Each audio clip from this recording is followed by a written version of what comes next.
Quero convidar você nesse momento a curvar a sua cabeça, aí onde você está. Nós vamos orar, vamos pedir ao Senhor, ao Espírito dEle, que nos conduza nessa hora, para que a gente possa acolher a palavra dEle, essa palavra que tem poder para modificar realidades, é a palavra que é poder criativo. No livro do Gênesis a gente encontra essa verdade, dentre outras passagens nas Escrituras, onde o texto diz que ele disse: haja luz e houve luz. Quando o Senhor fala, as coisas acontecem. Então ore aí comigo, onde você está. Pai, muito obrigado por estarmos na tua casa, para bendizermos o teu nome. Te louvamos, Senhor, porque o teu Espírito tem sido essa presença necessária nas nossas vidas. E agora, Senhor, nós nos colocamos diante de ti, para que o Senhor ministre aos nossos corações através da tua palavra, e que aquilo que o Senhor tem a nos ensinar, aquilo que o Senhor tem a fazer em nós e através de nós, o Senhor encontre esse espaço nos nossos corações, onde quer que essas pessoas que nos acompanham estejam, não importa a situação que elas estejam agora, que o Senhor as alcance pelo teu Espírito, Senhor, que eu diminua nessa hora, e que o nome do Senhor seja glorificado, que as palavras dos meus lábios e a meditação do meu coração sejam agradáveis diante da tua face, Senhor, rocha minha e libertador meu. Essa é a oração que faço, esse é o nosso pedido, Senhor, em nome de Jesus, amém. Eu quero convidar você a acompanhar o texto que está no Evangelho de João, capítulo 14, versículo 27. O texto das Escrituras diz assim: deixo com vocês a paz, a minha paz lhes dou. Não lhes dou a paz como o mundo a dá. Que o coração de vocês não fique angustiado nem com medo. Angústia e medo. Essas são palavras que estão sendo usadas nos nossos dias. Essas palavras estão em evidência no nosso tempo, a angústia e o medo. Mas não são apenas palavras. É também um estado de época, é um espírito de época. Hoje, as pessoas estão sendo atingidas por essa sensação de angústia e de medo. E como é bom, em meio a esse processo, a esse espírito de época que estamos inseridos, sermos convidados novamente a ouvir as palavras do Mestre de Nazaré. E as palavras de Jesus de Nazaré: deixo com vocês a minha paz lhes dou. E eu não dou a paz como o mundo dá a paz. E que o coração de vocês não fique angustiado nem com medo. Muitos projetos de paz já foram tentados na humanidade. Muitas experiências e desejo pela paz têm acompanhado homens e mulheres durante a trajetória da história humana. E eu queria deixar com vocês assim alguns projetos. O primeiro, ele passa no âmbito da filosofia. Há uma filosofia antiga que começa com um filósofo chamado Demócrito, mas que tem a sua expansão a partir de Epicuro, no século II da era cristã. Nós encontramos esse pensamento da ataraxia. O que é a ataraxia? A ataraxia é esse conceito de imperturbabilidade da alma, a alma que não se perturba, a alma que fica tranquila, a alma impassiva, a alma que diante dos problemas e diante dos assaltos da existência consegue permanecer firme, inabalável, uma mente serena, a ausência de inquietação, uma serenidade de espírito. Era isso que a ataraxia propunha, como essa dimensão do ser que não se deixa tocar por nada. E aí, esse pensamento, ele se conecta com a necessidade da diminuição dos desejos.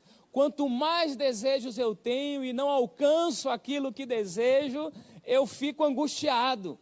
Quando eu não alcanço aquilo que a minha alma deseja, eu me angustio. Então, qual é a saída para isso? A saída é, então, a diminuição dos desejos para que a alma fique tranquila. Esse é um projeto de busca humana, a ataraxia. a alma que não se perturba. Mas eu quero também compartilhar um outro nível de tentativa de busca pela paz, que nós encontramos a partir da experiência do Império Romano. O Império Romano tinha uma propaganda. A propaganda imperial era paz e segurança. Pax et securitas. Mas que paz era essa que o Império propunha? Essa paz era a paz que foi conquistada a partir do poder das armas, a partir do poder do exército romano, a partir da força e da violência. E é interessante pensarmos que essa paz e segurança, que era lema desse império, era a paz da elite romana, era a paz dos poderosos romanos, que subtraíam daqueles que eram menores, daqueles que não tinham força, daqueles que não tinham recursos. Então, o desejo do império era que essa realidade ela prevalecesse, que esse estado de coisas continuassem assim, porque essa paz era a paz da força imperial, era a paz que era apenas um recurso concedido àqueles que tinham poder e àqueles que tinham recursos. É interessante que quando Paulo escreve a sua carta aos Tessalonicenses, ele coloca isso em evidência. Ele diz daqueles que declaram em alto e bom som a paz e segurança. E esses que defendem esse modelo de paz e segurança, quando eles menos imaginarem, quando menos eles esperarem, virá repentina destruição. O império e todas as forças imperiais que se colocam no mundo, todos os poderes que regeram no passado e que hoje se colocam como essas forças que sobrepõem os mais vulneráveis, querem que o estado de coisas continue assim. Então, para eles há a paz, para eles a segurança em detrimento dos que sofrem, daqueles que são vulneráveis. Esse é mais um projeto de paz. Projeto de paz a partir da violência, projeto de paz a partir das armas, a partir daquilo que determinados governos imaginam ser geradores de paz. Mas eu quero apresentar um terceiro nível de possibilidade de paz aqui no ambiente religioso. Um grande homem de Deus que agiu no passado e que deixou um legado de uma tradição cristã muito significativa e mais no ambiente da tradição e da fé católica, que é Francisco de Assis.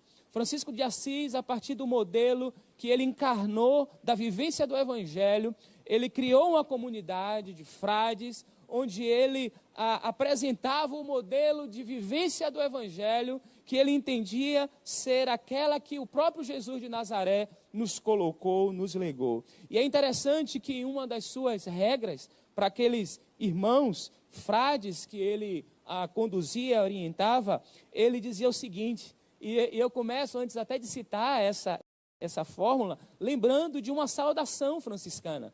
Eu tive a oportunidade de caminhar com uma comunidade franciscana durante 12 anos, e essa saudação era muito comum naquele ambiente, paz e bem.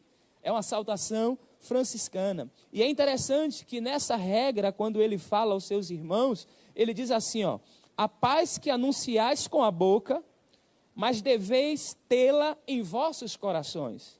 Ninguém seja por vós provocados à ira ou ao escândalo, mas todos por vossa mansidão sejam levados à paz, à benignidade e à concórdia. Pois é para isso que fomos chamados, para curar os feridos, reanimar os abatidos e trazer de volta o que estão no erro. E aqui eu coloco esses três modelos de propostas de paz, um que começa a partir da filosofia, mas que também se estende aos modelos de uma dimensão psicológica, de como a gente lida com as nossas emoções, a pensar na paz promovida através das forças governamentais e também no ambiente da experiência religiosa nutrida pela mensagem do Evangelho. E aqui eu quero voltar para o texto que nós lemos no início. Qual é o ambiente onde Jesus está? Qual era a realidade quando Jesus disse essa palavra aos seus discípulos? Eu tenho para mim esse texto, essas narrativas do Evangelho, que começa no capítulo 13 do Evangelho de João e vai até o capítulo 17, como uma narrativa carregada de emoção, carregada de sentido. O evangelista, ele conseguiu captar aquele momento e, de alguma forma, quando eu leio esse texto, eu sou colocado naquele ambiente. Eu sou convidado a estar entre eles, ouvindo as palavras de Jesus e sentindo aquela atmosfera. Quando eu leio esse texto, é possível sentir o cheiro daquele lugar. É possível perceber naquele ambiente o cheiro dos discípulos. E a gente sente falta, né, daqueles cheiros que nós temos na nossa comunidade, irmãos que têm aquelas marcas próprias dos seus perfumes, e a gente já reconhece eles por esse cheiro. E ali estavam aqueles homens, amontoados naquele lugar, e a gente pode, a partir da narrativa do Evangelho, sentir o cheiro do pão e do vinho que foi partilhado ali. Ao mesmo tempo, a gente pode perceber o cheiro daquela poeira que foi retirada dos pés dos discípulos, que Jesus lavou quando ele se colocou diante dos discípulos, deixando aquele exemplo de serviço ao lavar os pés dos discípulos e usar aquela bacia para assim o fazê-lo. A gente pode sentir o cheiro do barro naquela bacia. Assim é a descrição detalhista desse narrador. Naquele ambiente carregado de emoção e de sentido, alguns discípulos, em meio àquele momento, disseram palavras a Jesus. Alguns discípulos, eles, em meio àquela ambiência, eles inclusive fizeram perguntas a Jesus. E eu aqui, convidando você a pensar comigo, quais perguntas você faria a Jesus naquele ambiente que não foram feitas? É possível na narrativa a gente ouvir a voz de João, que coloca situações diante de Jesus. É possível ouvir naquele ambiente uma presença ativa de Pedro, que inquire, que se coloca, que diz coisas. Pedro é um participante ativo naquele ambiente. É possível também ouvir uma pergunta sutil de Tomé: para onde é que o Senhor vai? Que caminho é esse? Que lugar é esse? É possível ouvir Filipe perguntando, o Senhor, dizendo a Jesus: Senhor, mostra-nos o Pai, isso nos basta. E Jesus responde a Filipe: eu tenho andado com vocês o tempo todo, Filipe, e você me pede que eu mostre o Pai. E a gente ouve também Judas, não o Iscariotes, fazendo perguntas a Jesus. Eu te pergunto, qual pergunta você faria naquele ambiente que não foi feita? Mas chega um determinado momento onde as perguntas cessam, onde não há mais lugar para inquirição, e onde apenas Jesus, ele coloca um longo discurso, pronuncia um longo discurso, e é no meio desse discurso, nesse ambiente, nessa atmosfera carregada de emoção e de sentido, que Jesus pronuncia essas palavras. Ele diz que deixaria a paz, que daria a paz, e que essa paz que ele dá, ou que daria, não é a paz que o mundo dá. E ainda desafiou aqueles discípulos a não estarem angustiados e nem com medo. É interessante que em momento anterior a esse, o próprio Jesus, diante de algumas coisas que ele fala, por isso, dessa dimensão que eu já coloquei aqui, desse lugar carregado de emoção e de sentido, ele está com o seu coração de alguma forma também angustiado ao pronunciar algumas palavras. E nesse momento, no capítulo 14, Jesus diz aos discípulos que deixaria a paz. A maioria de vocês sabem, mas se não sabem ainda, saberão, o Novo Testamento é escrito na língua grega. E a palavra grega, que foi traduzida por paz no nosso idioma, no português, é eirene. E é interessante que a palavra grega eirene, porque o texto é escrito em grego, ela tem as suas bases lá na literatura do Antigo Testamento, na literatura veterotestamentária. As suas raízes estão no hebraico. E a palavra que nós encontramos no hebraico é shalom. Shalom, que é muito mais do que simplesmente uma saudação. Dizer ou desejar a paz para alguém, ou desejar que o mal não chegue à casa de alguém. essa shalom, essa dimensão mais profunda de totalidade daquilo que envolve o indivíduo. E essa dimensão, ela não é apenas externa, ela começa no coração, esse coração que é tomado por essa certeza e por essa segurança. E é com essas bases desse shalom amplo, que é prosperidade, que é saúde, que é sentido, é nesse ambiente de expectativa e de angústia e de medo que Jesus diz: eu vou deixar com vocês a minha paz. Deixarei com vocês a minha shalom, algo que os envolverá, algo que os guardará, algo que os protegerá. É isso que o Senhor Jesus está dizendo. E eu e você vivemos numa dimensão, queridos, entre aquilo que é o ambiente do compartilhar da palavra, é quando nós ouvimos das palavras de Jesus, é quando nós assistimos a uma mensagem, é quando nós estamos em um grupo e meditamos a partir da palavra do Senhor. Essa é uma dimensão da vida que é significativa e que é importante. Porque quando estamos reunidos, somos alimentados pela palavra. Quando estamos juntos, em grupo, quando estamos na grande congregação, somos alimentados pela palavra. Mas há um movimento que sai do compartilhar da palavra para a vida concreta. Ao sairmos desses espaços, desses ajuntamentos, onde celebramos e cantamos, onde ouvimos belíssimas mensagens, onde somos confortados pelo abraço, pelo aconchego do irmão, pela palavra daquele que nos encoraja a caminhar, nós vamos e somos colocados na vida. E é interessante que nesse ambiente onde Jesus discursava, onde Jesus compartilhava a palavra, como eu disse a vocês, os discípulos disseram algumas coisas. Eu quero destacar aqui uma palavra de um dos discípulos, do discípulo Pedro. João 13, versículo 37, quando Jesus proclamava o seu discurso e dizendo que a hora dele estava chegando, que ele iria para um outro lugar, Pedro, com aquele rompante que é próprio da personalidade desse discípulo, em João 13, versículo 37, ele diz: darei a minha vida pelo Senhor.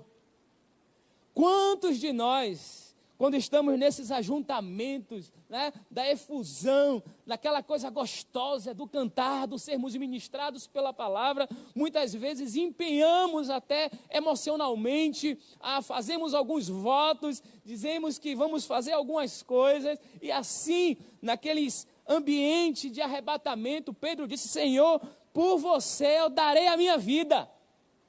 E aí Jesus em seguida diz a ele: olha, Pedro, antes que o galo cante 3 vezes, você vai me negar. Você vai me negar depois dessa experiência onde você que se coloca como aquele que agora diz que dará a vida por mim. É interessante pensarmos nesse movimento que se dá entre o compartilhar da palavra e os acordos que fazemos e como empenhamos a nossa palavra, o nosso coração, para a experiência da vida concreta. Eu quero transportar vocês agora para um outro momento, capítulo 18 de João, versículo 18. Jesus tinha sido preso, após o capítulo 17, onde ele faz uma oração intercessória, uma longa oração, e essa oração nos inclui os discípulos direto dele, e inclui todos aqueles e aquelas que um dia haveriam de crer nele. Jesus é preso, e quando ele é preso, ele é levado para um lugar, para ser inquirido, para ser julgado injustamente. E é interessante que nós que vivemos entre essa realidade dos ajuntamentos solenes e do turbilhão da nossa existência, agora Pedro sai daquele lugar, do ambiente do compartilhar o pão e o vinho, de ter os pés lavados por Jesus, de ter ouvido as palavras de conforto, daquele que disse que daria o Consolador, que esse Consolador nos ensinaria todas as coisas, que esse Consolador estaria conosco. Saímos daquele lugar do discurso, e agora está o Pedro no enfrentamento da vida. E no enfrentamento da vida, no turbilhão da existência, nós encontramos o Pedro, que disse que daria a vida por Jesus. O texto de João 18 diz assim: os servos e os guardas estavam ali, tendo acendido uma fogueira por causa do frio, e se aqueciam.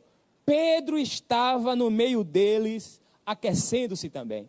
Vejam aqui, se por um lado um homem que disse que daria a vida pelo Senhor Jesus, agora está se aquecendo na mesma fogueira daqueles que irão condenar Jesus. Está se aquecendo, está entre aqueles que julgam Jesus injustamente, porque assim é a nossa existência, assim somos nós. Assim somos nós, assim é a nossa vida. A gente consegue ao mesmo tempo dizer coisas, confessar coisas tão espetaculares, mas quando a vida nos convoca para a sua dimensão mais profunda, eu e você somos como Pedro, que ao mesmo tempo que diz que dará a vida por Jesus, está se aquecendo na fogueira daqueles que irão condenar Jesus.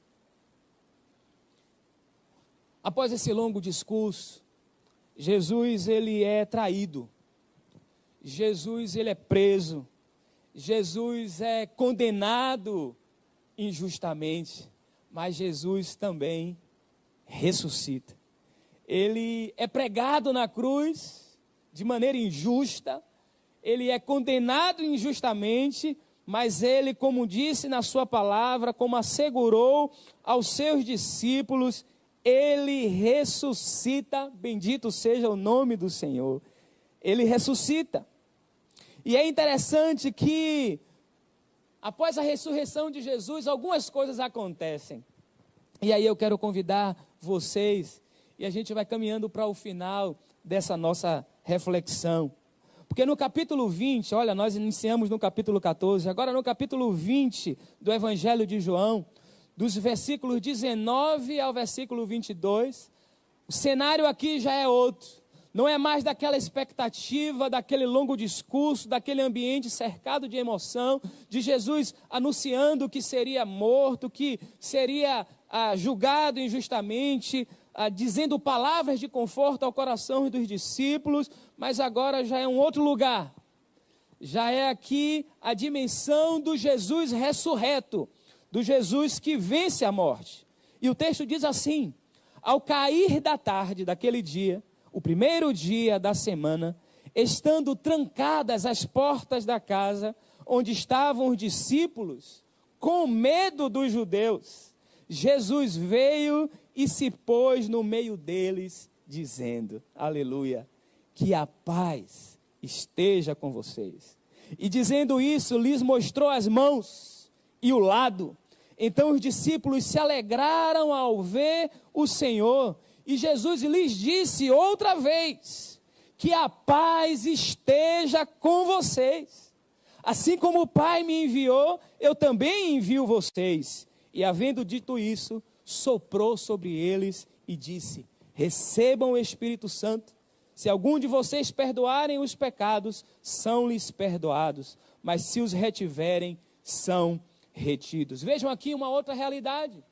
Os discípulos, ou parte deles, já tinham visto o Cristo ressuscitado, já sabiam, já tinham recebido a notícia do Cristo ressuscitado, e ainda assim eles estavam em casa, trancados, com medo. Como eu disse, uma coisa é o ambiente da segurança, do discurso, das canções que tocam o nosso coração, do enlevo da nossa alma e dos votos que fazemos. Outra coisa é quando a vida se coloca com a dureza própria da existência.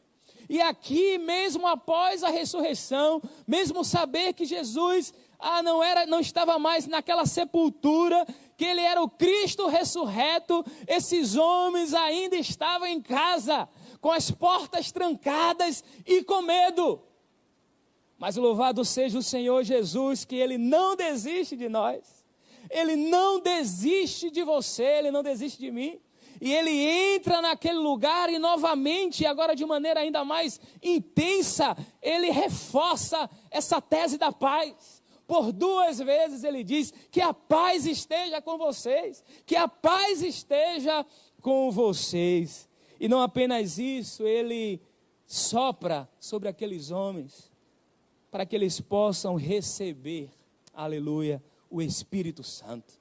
O Espírito Santo, que é esse consolo, que é essa presença de paz em meio às tormentas da existência.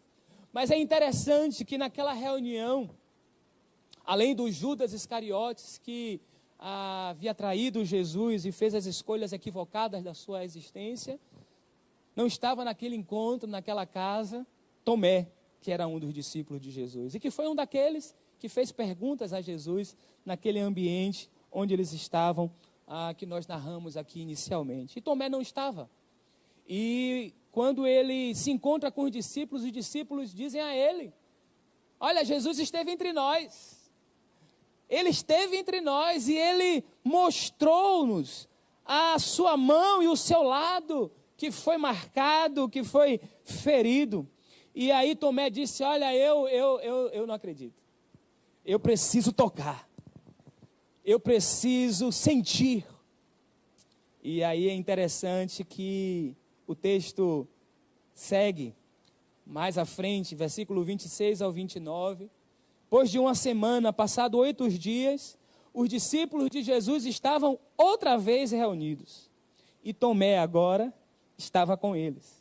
O Tomé ausente naquele momento da revelação e da mostração de Jesus, agora está entre eles. E é interessante que o texto faz um destaque. O texto diz: estando as portas trancadas, Jesus veio. Percebe como a cena muda? Porque no momento anterior, o texto vai dizer que as portas estavam trancadas e eles estavam com medo. Só que agora as portas estão trancadas, mas não há o registro aqui de que eles estão com medo.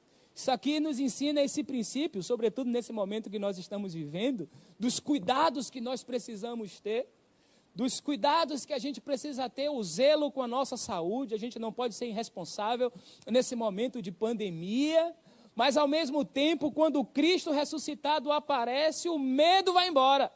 As portas permanecem trancadas, mas não há o registro aqui de que eles permaneciam com medo. E é interessante que quando Jesus ele entra naquele lugar, ele se dirige a Tomé, e não mais a todos os discípulos. Ele diz assim a Tomé: que a paz esteja com você. Talvez o Senhor esteja dizendo isso, talvez você precise ouvir do Senhor Jesus nesse momento, nessa noite, essa palavra, a paz direcionada para você. Talvez você que tem se reunido com pessoas e compartilhado com pessoas, continua ainda necessitando dessa paz, dessa shalom, que é plenitude dele para além das circunstâncias. E o Senhor diz a Tomé, o texto vai dizer que ele logo disse a Tomé: põe aqui o seu dedo e veja as minhas mãos. Estenda também a sua mão e ponha no meu lado, não seja incrédulo, mas crente. E aí Tomé faz a experiência do toque. Ele toca em Jesus, ele vê a realidade do Cristo ressuscitado, e ao estar diante disso, ele faz uma confissão, talvez uma das mais poderosas do Novo Testamento. Ele diz: Senhor meu e Deus meu. Em grego ele diz Kyrios mu, Theos mu, meu Deus, meu Senhor. Essa confissão que se dá a partir de uma experiência de encontro com Cristo ressuscitado. E aqui é o caminho para 3 situações, e eu quero que você aplique-as ao seu coração. Daquilo que acontece comigo, daquilo que acontece com a sua família, quando nós somos encontrados pelo Cristo ressuscitado. Quais os efeitos desse encontro? Primeira coisa que eu quero destacar é que o encontro com Cristo ressuscitado liberta das trancas, da angústia e do medo.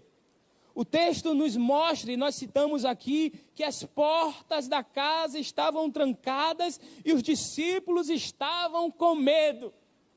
Esse medo, ele se dá a partir do momento daquela vida que é marcada pela angústia, pelo medo e que perde a esperança.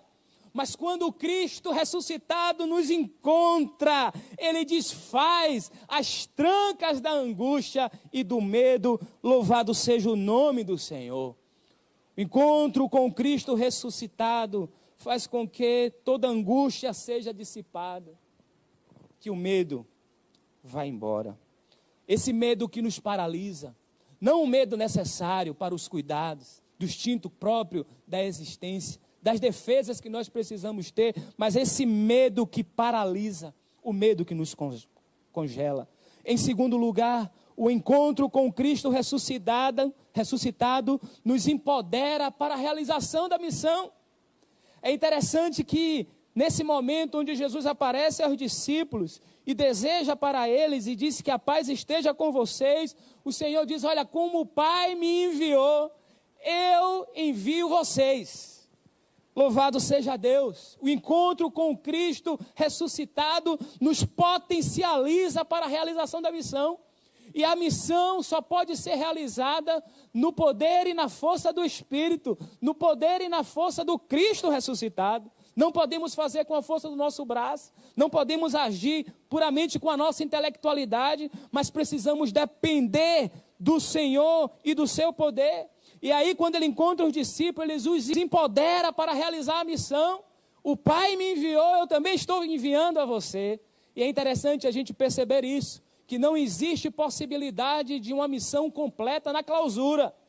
Alguns projetos de espiritualidade optaram pela reclusão monacal, a reclusão dos monastérios para servir ao Senhor. Mas servir ao Senhor pode se dar nesse lugar do recolhimento, da oração, da entrega, dessa espiritualidade mais sintonizada, mais desapegada, mas ao mesmo tempo, quando a gente pensa numa espiritualidade plena e completa, nós somos convidados a sair. E a missão completa só se dá a partir dessa saída. Não há missão plena no claustro. Eu não posso pensar em cumprir uma espiritualidade plena se eu fico no claustro. Em terceiro lugar, o encontro com o Cristo ressuscitado nos convida ou nos conduz ao abandono do ressentimento. Jesus nos convida a perdoar. Jesus, ele lavou os pés daquele que ele sabia que o trairia. Jesus, ele deu o pedaço de pão àquele que ele sabia que o trairia. E os seus discípulos não entenderam até ali que o Judas era o traidor. Mesmo depois de Jesus ter dito tantas coisas, ter dado um pedaço de pão a ele, ele ter saído daquele ambiente, os discípulos achavam que por ele ser o administrador dos recursos, ele estava indo comprar alguma coisa ou distribuir recursos para os pobres. Mas ele tinha lavado os pés daquele que ele sabia que o trairia. E Jesus nos convida ao perdão. Talvez seu coração, nesse momento de pandemia, esteja fechado ainda mais. A esse momento que poderia nos sensibilizar, talvez esteja marcando e fechando você ainda mais. Somos convidados, assim como dissemos no início, naquela experiência da comunidade franciscana, a vivermos nessa dimensão da paz, porque nós fomos chamados para esse lugar da paz, para curar feridos, reanimar abatidos e trazer de volta os que estão no erro. O encontro com o Cristo ressuscitado, ele nos leva ao abandono do ressentimento. Nós precisamos liberar perdão, nosso coração não pode estar fechado. E por fim, o encontro com o Cristo ressuscitado destrói o espírito da incredulidade, aleluia, e suscita explosões de confiança e de adoração. O Tomé que disse: olha, eu preciso tocar, mas ao tocar em Jesus, a ter essa experiência profunda com o Cristo ressuscitado, ele pôde adorá-lo, ele pôde dizer: Senhor meu e Deus meu.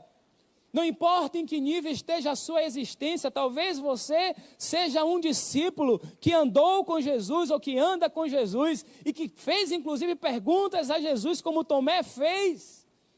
E ainda assim, ainda é marcado por algumas dimensões de incredulidade.